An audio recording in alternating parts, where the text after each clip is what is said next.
Okay,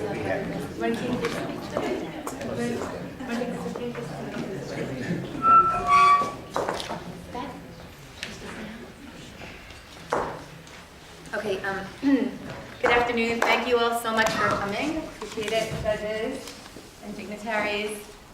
This chapter of the Bronx Women's Bar Association has been in existence since 1922. It has seen and lived through many social and political changes, not only in our courthouse, our legislation, our judiciary, and local leadership, but also it has witnessed many tragic events in the history of our state, our government, and our country.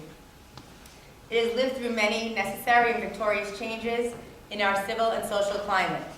In April, we will get a chance to relive the history of this chapter as we host an event honoring actress and producer Juliana Margulies, whose grandmother Henrietta was one of the founding members of this chapter. But for today, in a few minutes, we will have a speaker like none other we've had before. The Bronx Women's Bar Association is not only a research and lobbying mechanism and a tool for legislative change. It is not only a fundraiser for children, women, and families in need. It is not only a place where an attorney can pick up a CLE credit or two. The Bronx Women's Bar Association has made it a point throughout the years to educate and enlighten our community on issues that affect individuals near and far. Certainly, we pride ourselves on our annual teachings about health issues as it relates to breast cancer awareness and heart awareness. But beyond that, we have been able to bring our legal community a living history of speakers who have lived through religious, racial, and ethnic conflict. People who have been discriminated against due to no reason but for the skin that they were born in and the ideologies that they follow. Today, we are grateful and humbled to recognize a man who at the age of 19 took it upon himself to try to rectify a gravely unjust situation, unsettled by racial inequities of the North that were less publicized but pervasive nonetheless, and motivated by the energy and environment of the college campus. Dr. Louis Braun joined the Campus Americans for Democratic Action, also known as ADA, which is very appropriate for some of us here today. And that affiliation made him think that not only was that change would be possible, but that he himself can affect change. He is a man who became the national leader of this organization in his early 20s, and one of the goals of this organization was to generate publicity by participating in freedom rides, sit-ins, and marches, one of which was the march with Martin Luther King in Selma, Alabama. And his goal was to have Black Americans granted a right that was constitutionally protected, but in reality barred. So I just want to make mention of Justin Braun, the son of our speaker today, from the District Attorney's Office. And he was kind enough to suggest to me about a year ago that we have his father speak for us, and so that we can learn from one of the brightest, the boldest, and bravest, so that we may explore the passions of an individual with a conscience who is not willing to idly sit by and witness crucial injustices, a man who instead chose to be proactive and take on this cause of voter equality in the civil rights movement. It is people like Dr. Martin Luther King Jr. and Dr. Louis Braun who can not only teach us, but also enlighten, inspire, and ignite us to think and act properly, righteously, and justly. The dream of Martin Luther King really is something that is so basic that it is hard to imagine that it was met with so much resistance to get the dream accomplished. And unfortunately, the dream still needs to be continued and worked on today. His work is not yet done. But thanks to people like Dr. Louis Braun and you assembled here today, we can continue to work toward a country that truly bestows equal freedoms to all citizens, all without exception. So without any further ado, I would like to just introduce Judge Torres, who wanted to make a couple of opening remarks today. I was told, yes? No? Okay, sorry. So, Judge Torres. I'm running a little late, so I was more than happy to skip me. Welcome. I want to thank the Women's Bar for putting on another good program. These are always very enjoyable programs, and probably, in my opinion, more important. than other similar types of programs.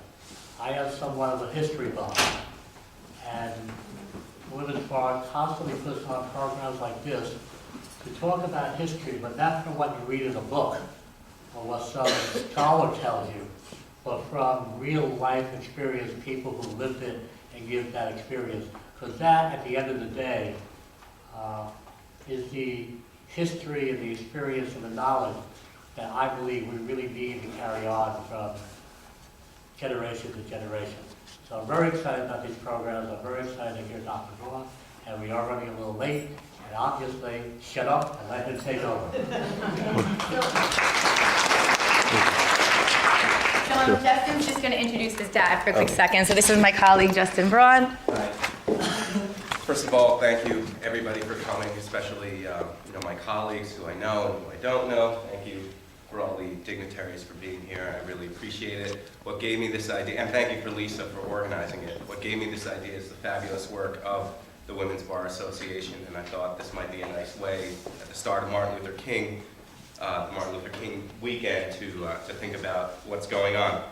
I'll just, by way of introduction of my father, like pretty much everyone here, he's always been somebody who's been in the search of the pursuit of justice.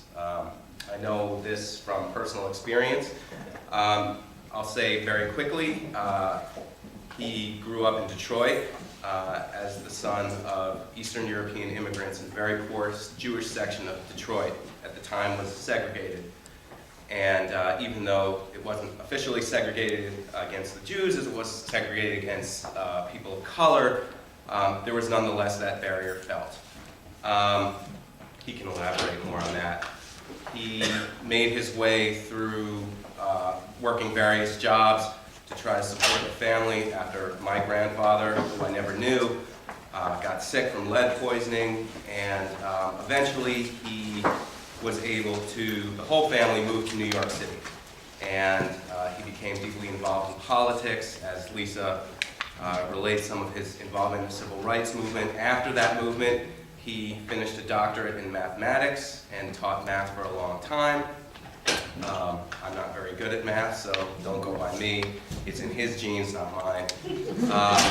After that, he was able to parlay while he was working, teaching at math. He was able to go to attend law school at the same time, and eventually became a lawyer, and so learned about the constitutionality of what was going on from the other end. But this was long after the movement, and then went on to do various businesses. So to say he's had a colorful life is an understatement. I'll let him talk. I'm very proud of him. I'm glad we can hear from him. I've heard these stories for years, so I'll try not to say, oh, Dad, come on, get on to the next thing. But they're extraordinarily interesting. I've been lucky enough to have been able to do some archival work from that era. I obviously didn't live through it.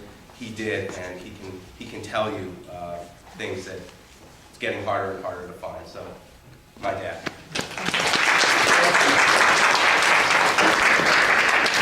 Thank you very much. Since I taught statistics in rather cavernous auditoriums, I don't think I need a microphone. If I do, kind of stand your feet and let me know. As Justin said, as Lisa pointed out, I was born in Detroit, Michigan in 1942. My family, because of the sickness of my father and my mother having to work, we struggled monetarily and we lived where we could live. Now, you got to first understand the era because we're way beyond that. Plessy v. Ferguson, 1896, was the separate but equal doctrine, which was manifestly robust in the 40s and in the 50s, both in the North and in the South. That was also the era of the Karamazov decision. So there was an awful lot going on in terms of this country's psyche regarding color, ethnicity, nationality, and even religion that really gave rise to restrictions in the North as well as the South. Growing up in Detroit, even though segregation existed nationwide, it took many forms. In the North, it was basically, you can move as high as you want as long as you don't move close. Grosse Pointe is or was a suburb of Detroit, an affluent suburb of Detroit. No Jews were allowed. No African Americans were allowed. If you were European and Christian, they had a point system. Maybe Arturo Toscanini would have lived in Grosse Pointe, Michigan. Rocky Colavito, another Italian who was part of the Detroit Tigers, would never have made the cut. Hamtramck was entirely a Polish city. And the thing that really got me was in Dearborn, Michigan, and this was a suburb of Detroit, you took literally your life in your hands. And the mayor was not in any way shy of communicating this. If you showed your house to a black family, you had good danger of having it burnt. This was the North. And when you have this kind of segregation in the North, you basically have division in communities. Affluent and really poverty-stricken communities. In the South, segregation was centered really on rights. It wasn't centered on geography. And in the South, certain people could enjoy the rights given to them, granted to them under the Constitution, and others who were African Americans could not. And it wasn't just a matter of voting. It was where you could drink, where you could go to the bathroom, where you could eat, etc. This was a very, very stringent set of rules that really, when you talk about second-class citizenship, manifested itself. Even during World War II, the color barrier was not broken. I don't know, how many people here have heard of the Tuskegee Airmen? Anyway? Okay, you all have. And they were absolutely, it was a complete segregation, all black pilots, mechanics, etc. And they escorted fighter bombers. They escorted the bombers in bombing runs during World War II. But the color barrier was never broken. I bring this point up because things started to change after World War II. I was still very, very young. But you could see the movement rising. It hit its stride in the 60s, and that's where I was a part of it. But it really got its birth, to my mind, after World War II and into the 50s. In the 50s, you had scant recognition of the struggles of African Americans, especially in the South. There was some breakthroughs in terms of publicity, like Rosa Parks and the Montgomery bus boycott and the like, but for the most part, it was a closed society, and very, very few people in the North really understood or appreciated it because we weren't told about it. We didn't hear about it. We did know about the segregation in the North, and the interesting thing is, and I can't really pinpoint why or how it happened, but movements in this country take shape. They take shape over things where change is needed. In the 20th century, there were two major movements. The labor movement of the 30s and the civil rights movement, which also spawned the women's movement, the free speech movement, and the anti-war movement of the 60s. That was what I was a part of.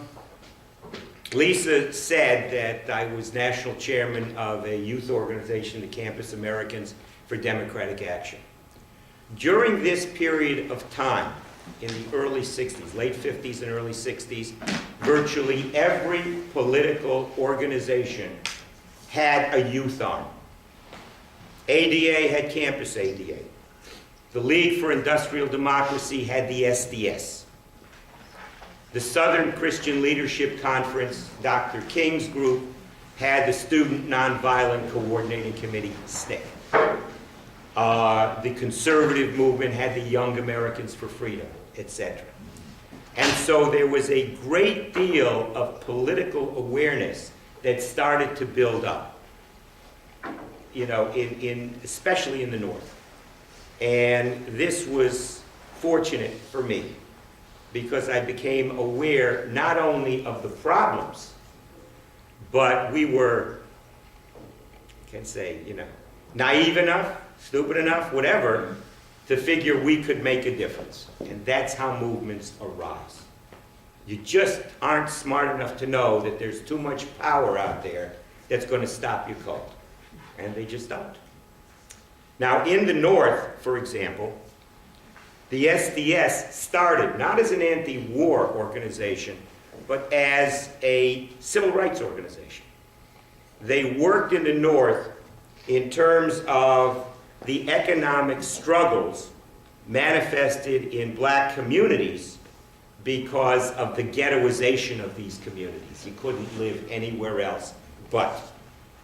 And this was the ERAP projects. That's the Economic Research and Action Project. And you had them in Newark.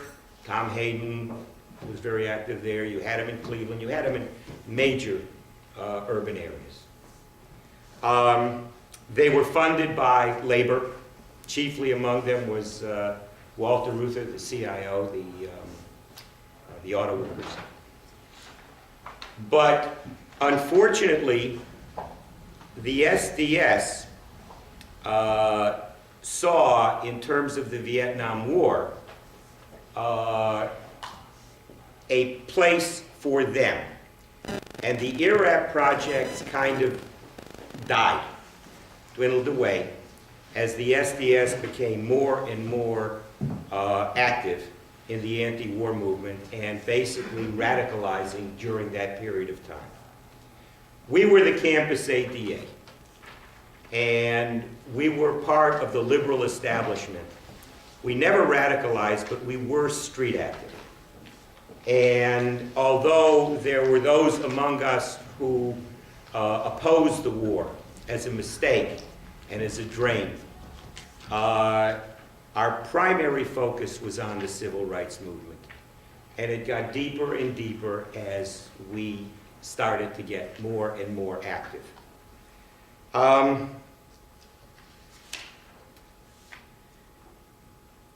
Initially, as I said, there was no publicity.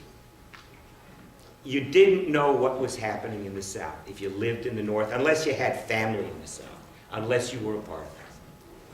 So there was not much progress made in the South. There were some battles, some were won, more were lost. There was great intimidation. There was violence. And there was people to be kept down at all costs. And that's kind of where we started to focus our attention. Dr. King was a great strategist. He was.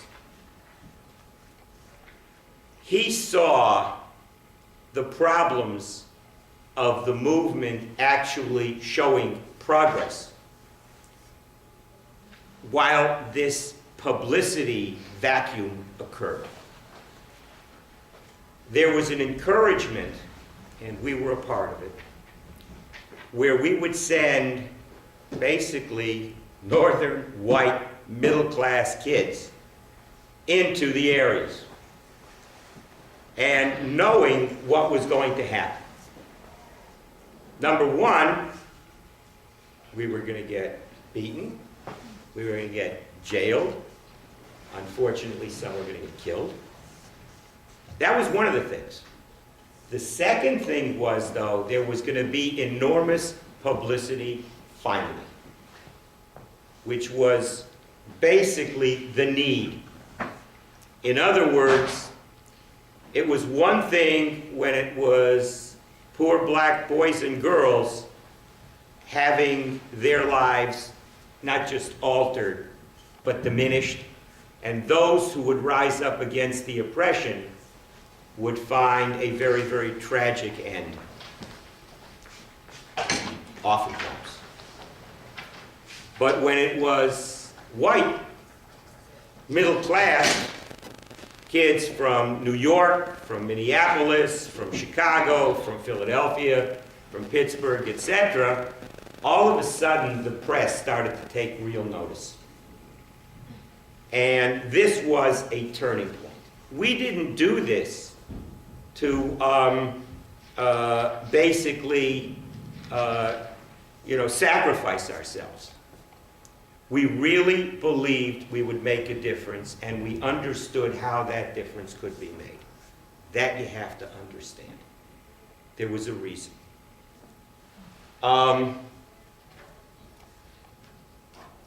There was a book written in 1952 by Eric F. Goldman called Rendezvous with Destiny. And I raise this because he basically said of the great movements in the United States, it defined our democracy. Because unlike other countries, other nations, they would not subject it, they would not repress it, they would not basically eliminate all people within it. If the movement was legitimate, and again I bring you the labor movement of the 30s, as well as the civil rights movement of the 60s, the center would move. That was Goldman, that was his thesis. The center would move and would take enough steam out of the movement in order to basically eliminate it. But by the same token, when you move the center, you further the good goals of society under these circumstances. So the labor movement, you had child labor laws, you had Social Security, you had a lot of other things. And in civil rights, the same thing started to happen in the 60s. The Civil Rights Act was passed with bipartisan support in 1964, excuse me. But there was a line in the sand, and the line in the sand was power. As long as African Americans can't vote, the power elite remains untouched.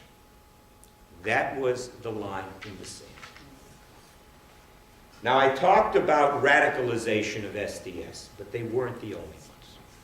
In the labor movement of the 30s, you had a great growth of communist unions that would battle other unions and the like. My father was actually crossed the picket line of a communist union and got it. There was a knife battle. Here in the 60s, the line in the sand was drawn, and there was a lot of violence associated with it. How many people here saw the movie Selma? Because it was not that, it was mostly on target. SNCC, Student Nonviolent Coordinating Committee in 1964, radicalized.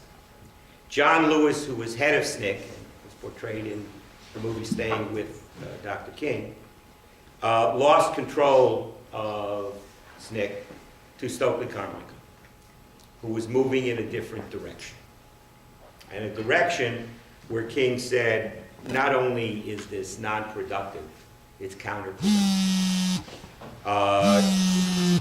John Lewis stayed with him, as did other members of SNCC. And John Lewis held a march. This was